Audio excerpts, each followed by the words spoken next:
फौजी अफसर के करम। जब बड़े महाराज जी रावलपिंडी में थे तो वहाँ उनके एक दोस्त ने ये वाक्य सुनाया। एक फौजी अफसर रिसाले में नौकर था। काबुल की ओर पठानों ने कुछ फसाद किया जिसे रोकने के लिए एक दस्ते को हुक्म दिया गया जिसमें वह सिपाही था। जब वह वहाँ गया तो दोनों तरफ से गोलियां चल रही थी। उस सिपाही की घोड़ी मुंह जोर हो गई।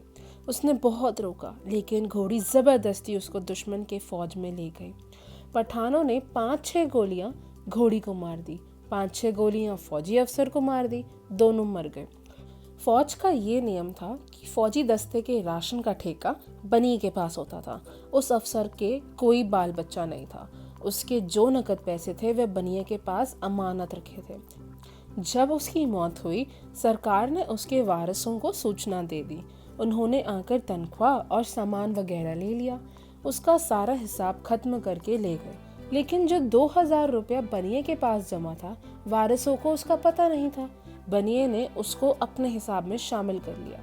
एक निश्चित समय के बाद बनियों के ठेके बदल दिए जाते थे। जब उस बनिए का समय खत्म हो गया तो वह घर आ गया और दुकान खोल ली। उसके लगभग 20 साल बाद महाराज जी का वह मित्र हरिद्वार गया। उसके साथ कुछ और दोस्त भी थे। वापस आते समय सहारनपुर में उसकी उस बनिए से मुलाकात हुई।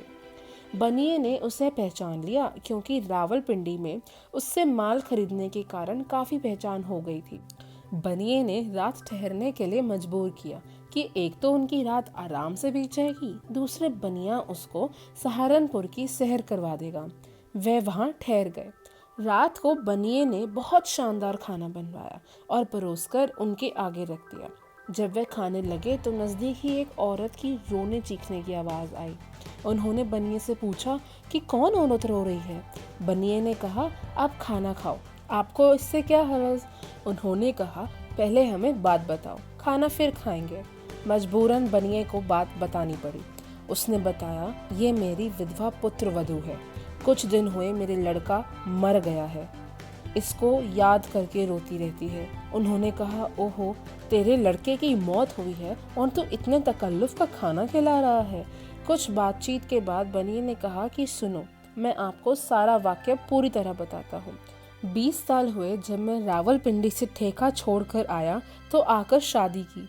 2 साल बाद मेरे घर लड़का पैदा हुआ। उसे पाला पोसा, पढ़ाया लिखाया, उसकी शादी की। शादी के बाद वह बीमार हो गया। बड़े बड़े काबिल हकीम और डॉक्टर उसके इलाज के लिए बुलाए, लेकिन दिन प्रतिदिन उसकी हालत बिगड़ती गई। आखिरकार डॉक्टरी और वैद्यक दवाइयों से निराश हो गया तो एक मुल्ला को दम करने के लिए लाया। उसने दम किया। उस वक्त 2.5 रुपये मेरी जेब में थे। वे उसे दे दिए और कहा कि बाकी फिर दे दूंगा। इतने में लड़का हंस पड़ा। मुल्ला ने कहा, मैं इसको बिल्कुल ठीक कर दूंगा। मेरे एक बार दम करने से ही इसकी हालत बेहतर हो गई है। जब मुल्ला चला गया तो मैंने अपने लड़के से पूछा, बेटा अब तुझे आराम हो गया है? लड़के ने जवाब दिया, हाँ, अब मुझे पक्का आराम हो गया है। तब मैंने पूछा, पक्का आराम कैसे? लड़के ने कहा, 20 साल हुए मैं सेना की नौकरी के दौरान तुम्हारे पास 2000 रुपये छोड़कर फौजी हमले में मारा गया था। अब मैंने तुमसे सब रुपए वसूल कर लिए हैं, केवल 2.5 रुपये बाकी थे जो तुमने अभी दे दिए हैं। ये जो मेरी औरत है ये वह घोड़ी है जो मुँह जोर होकर मुझे दुश्मन की फौज में ली गई थी। इसने जो मुझे मरवाया था उसके बदले मैं इसको सारी उम्र के लिए विधवा छोड़कर जा रहा हूँ। यह वृतांत सुनाकर बनिए ने कहा, अब मर गया फौजी, रोती है घोड़ी। मैं किसको रोऊं? रोऊं घोड़ी को कि फौजी को? मैं क्यों रोऊं? आप अपना खाना खाओ। सो ये कुटुंब, परिवार, रिश्तेदार कर्मों के अनुसार इकट्ठे होते हैं। ज्यों ज्यों कर्मों का हिसाब खत्म होता जाता है त्यों तो संबंध टूटते जाते हैं और हम सब बिछुड़ते जाते हैं।